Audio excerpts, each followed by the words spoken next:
Hello guys, नमस्कार। मैं सुधाकर सिंह आप सभी लोगों का आपके अपने पसंदीदा channel Sudhakar Singh education hub पर हार्दिक वंदन, अभिनंदन और स्वागत करता हूं। Welcome to all of you. मित्रों, आप कैसे हैं? मैं उम्मीद करता हूं कि आप सारे लोग बेहतर होंगे और जहां भी होंगे खुशहाल होंगे और अपनी पढ़ाई को लगातार एक स्मूथ वे में जारी किए होंगे। गाइज, जो आज हम लोग चर्चा करने वाले हैं वह चर्चा करेंगे सुपर टेट 2021 के ऊपर। किसके ऊपर चर्चा करेंगे?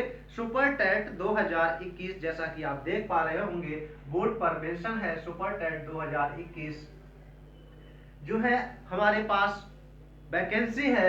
जैसा कि आपको मालूम होगा कि माननीय मुख्यमंत्री जी श्री योगी आदित्यनाथ जी ने यह घोषणा कर दी है कि 51,000 से ज्यादा जो वैकेंसी है वो बहुत जल्द जो है भरी जाएगी।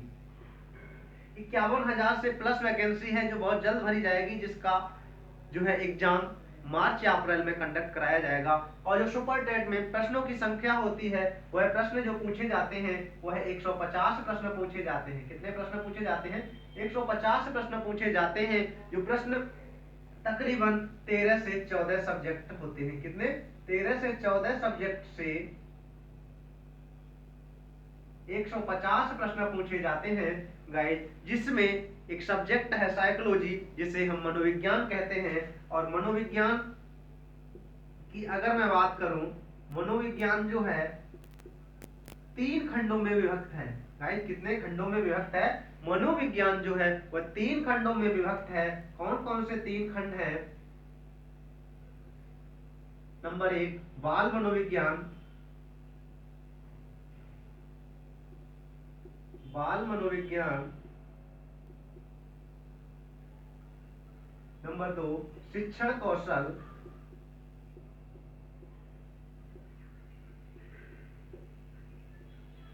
शिक्षण कौशल। और नंबर 3 अगर मैं बात करूं तो जीवन कौशल, जीवन कौशल। प्रत्येक खंड से 10-10 प्रश्न पूछे जाएंगे। कितने? प्रत्येक खंड से 10-10 प्रश्न पूछे जाएंगे। कुल मिलाकर के साइकोलॉजी से 30 प्रश्न बनेंगे, जो अपने आप में बहुत ही महत्वपूर्ण है। क्या है? 150 अंकों में 30 प्रश्न जो पूछे जाएंगे वह केवल साइकोलॉजी से पूछे जाएंगे। 20 प्रश्न जो पूछे जाएंगे वह मैथ से पूछे जाएंगे, हिंदी से, इंग्लिश से। बाकी 13-14 सब्जेक्ट से जो पूछे जाएंगे वह 150 प्रश्न पूछे जाएंगे। केवल मनोविज्ञान से अकेले 30 प्रश्न पूछे जाएंगे, जो कि अपने आप में बहुत ही महत्वपूर्ण है।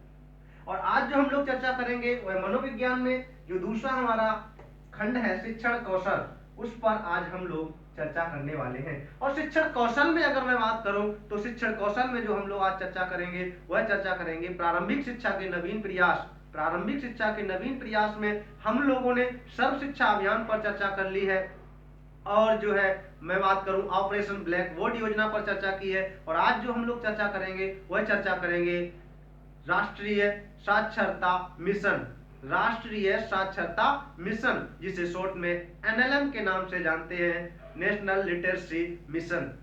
क्या है? एनएलएम, राष्ट्रीय साक्षरता मिशन के ऊपर प्रारंभिक शिक्षा में आज हम लोग चर्चा करने वाले हैं गाइज। और आगे बात करेंगे प्रारंभिक शिक्षा के नवीन प्रयास में। प्रारंभिक शिक्षा के नवीन प्रयास में जो आज हम लोग पढ़ रहे हैं वह पढ़ रहे हैं राष्ट्रीय साक्षरता मिशन। क्या पढ़ रहे हैं? राष्ट्रीय साक्षरता मिशन। क्या है? राष्ट्रीय साक्षरता मिशन, जिसे हम नेशनल लिटरेसी मिशन कहते हैं। क्या कहते हैं? नेशनल लिटरेसी मिशन कहते हैं, शॉर्ट में जिसे एनएलएम के नाम से जाना जाता है। किसके नाम से जाना जाता है?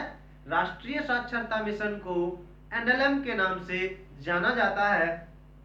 राष्ट्रीय साक्षरता मिशन की अगर बात करूं, राष्ट्रीय साक्षरता मिशन क्यों लागू किया गया? जब हमारा देश आजाद हुआ था उस समय क्या था कि जो प्रौढ़ शिक्षा थी उसको जन जन तक पहुंचाने का कार्यक्रम चल रहा था। जब देखा गया कि जन जन तक जो शिक्षा थी वह पहुंचाई जा रही थी, उसके बाद भी क्या था, जो निरक्षरों की संख्या थी वह लगातार बढ़ती ही जा रही थी। तब क्या हुआ? राष्ट्रीय जनगणना हुई सन 1951 में। कब? 1951 में राष्ट्रीय जनगणना हुई। तो उसमें पाया गया, क्या पाया गया कि उसमें देश के अंदर 30 करोड़ निरक्षर थे। कितने थे? जब राष्ट्रीय जनगणना 1951 में हुई, उस समय क्या था, हमारे भारत में 51 करोड़, कितने, सॉरी 30 करोड़ निरक्षरों की संख्या थी। कितनी थी? 30 करोड़ थी। सन 1951 में निरक्षरों की संख्या 30 करोड़ थी।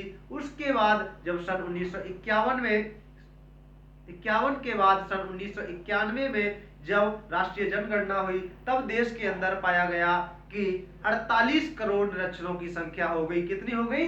48 करोड़ निरक्षरों की संख्या हो गई। क्या था? निरक्षरों की संख्या लगातार यूं ही बढ़ती ही जा रही थी। ऐसी परिस्थिति को देखते हुए क्या किया गया? एनएलएम को प्रारंभ किया गया। ऐसी दयनीय स्थिति को देखते हुए एनएलएम, राष्ट्रीय साक्षरता मिशन को लाया गया। और जब एनएलएम को जो शुभारंभ कब किया गया, तो एनएलएम का शुभारंभ 5 मई सन 1988 ईस्वी को राष्ट्रीय साक्षरता मिशन का जो है प्रारंभ, राष्ट्रीय साक्षरता मिशन को प्रारंभ किया गया। कब? 5 मई सन 1988 को एनएलएम को प्रारंभ किया गया। क्या था कि एनएलएम क्या था, जैसे प्रौढ़ शिक्षा को जन जन तक पहुंचाने के बावजूद भारत में क्या था, निरक्षरों की संख्या बढ़ती ही जा रही थी। प्रौढ़ शिक्षा को जन जन तक पहुंचाने के बावजूद भारत में निरक्षरों की संख्या लगातार बढ़ती ही जा रही थी, बढ़ती ही जा रही थी। तभी क्या हुआ था, तत्कालीन प्रधानमंत्री, उस समय तत्कालीन जो प्रधानमंत्री थे हमारे माननीय श्री राजीव गांधी जी थे। तत्कालीन प्रधानमंत्री श्री राजीव गांधी जी के द्वारा राष्ट्रीय स्तर पर नई दिल्ली में एनएलएम को प्रारंभ किया गया। कब? 5 मई सन 1988 को तत्कालीन प्रधानमंत्री माननीय श्री राजीव गांधी के द्वारा नई दिल्ली में क्या किया गया? एनएलएम को प्रारंभ किया गया। तथा इसी दिन राज्य स्तर पर, इसी दिन कब? 5 मई सन 1988 को ही राज्य स्तर पर राज्यों के राजधानियों में एनएलएम को प्रारंभ किया गया। 5 मई सन 1988 को ही नई दिल्ली में तत्कालीन प्रधानमंत्री राजीव गांधी के द्वारा यह एनएलएम का प्रारंभ किया गया। इसी दिन राज्यों की राजधानियों में भी एनएलएम का शुभारंभ किया गया, प्रारंभ किया गया। कब? प्रश्न बन सकता है कि राष्ट्रीय साक्षरता मिशन, यहां से प्रश्न बना था 68,500 की जो वैकेंसी थी, राष्ट्रीय साक्षरता मिशन से प्रश्न बना था। और प्रश्न बन सकता है, अगली भर्ती में भी बन सकता है। क्या बन सकता है? जैसे कि राष्ट्रीय साक्षरता मिशन कब प्रारंभ किया गया, तो आपको याद रखना है राष्ट्रीय साक्षरता मिशन जो है 5 मई सन 1988 ईस्वी को लागू किया गया। राष्ट्रीय साक्षरता मिशन को शॉर्ट में क्या कहते हैं? एनएलएम कहते हैं, जिसे नेशनल लिटरेसी मिशन के नाम से जाना जाता है। आगे अगर बात करें, इस मिशन का मुख्य उद्देश्य क्या था? इस मिशन का जो मुख्य उद्देश्य था कि 1990 तक 3 करोड़ निरक्षरों को क्या करना था? साक्षर करना था। 1990 तक 3 करोड़ निरक्षरों को साक्षर करना था, तथा अन्य 5 करोड़ निरक्षरों को 1995 तक क्या करना था? साक्षर करना था। और इस प्रकार 1995 तक 8 करोड़ निरक्षरों को साक्षर करने था। कितना? टोटल कुल मिलाकर के 1995 तक क्या था? 1995 तक कुल 8 करोड़ निरक्षरों को साक्षर करने का लक्ष्य रखा गया। राइट। आगे अगर बात करूं, इस अभियान में जो है मुख्य रूप से बल किसके ऊपर दिया गया? इस अभियान में मुख्य रूप से बल महिलाओं के ऊपर दिया गया। किसके ऊपर? इस अभियान में मुख्य बल महिलाओं तथा विशेषकर ग्रामीण क्षेत्रों के अनुसूचित जाति जनजाति के जो निरक्षर थे, उन निरक्षरों को क्या करना था? साक्षर करने का संकल्प लिया गया था। तो गाइस, आपको बात समझ में आई होगी कि राष्ट्रीय साक्षरता मिशन जो है कब लागू किया गया। तो राष्ट्रीय साक्षरता मिशन जो है लागू किया गया 5 मई 1988 ईस्वी को।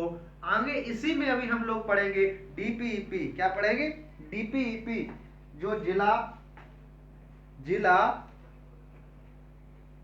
प्राथमिक शिक्षा कार्यक्रम, डीपीईपी। क्या पढ़ेंगे? डीपीईपी, जिला प्राथमिक शिक्षा कार्यक्रम।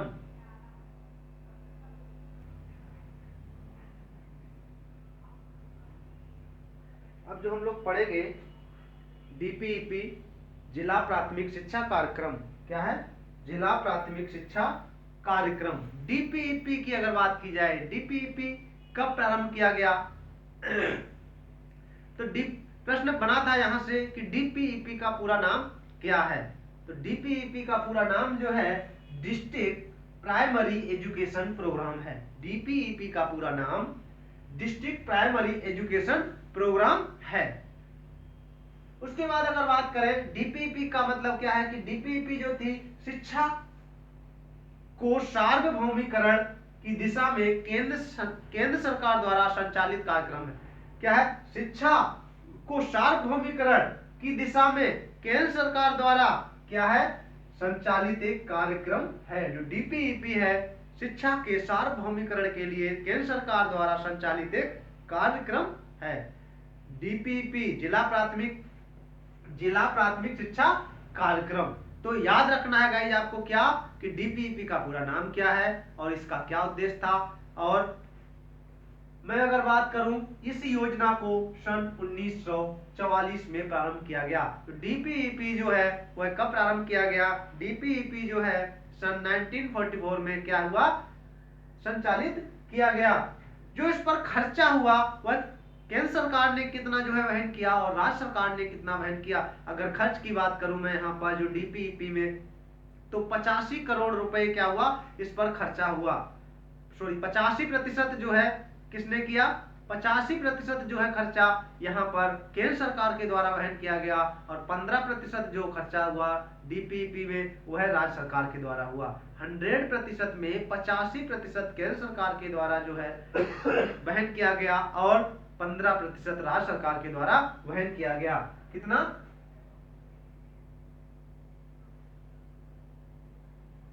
बात समझ में आ गई होगी आपको। कितना, 85 करोड़ रुपए केंद्र सरकार द्वारा और 15 करोड़ राज्य सरकार के द्वारा किया गया।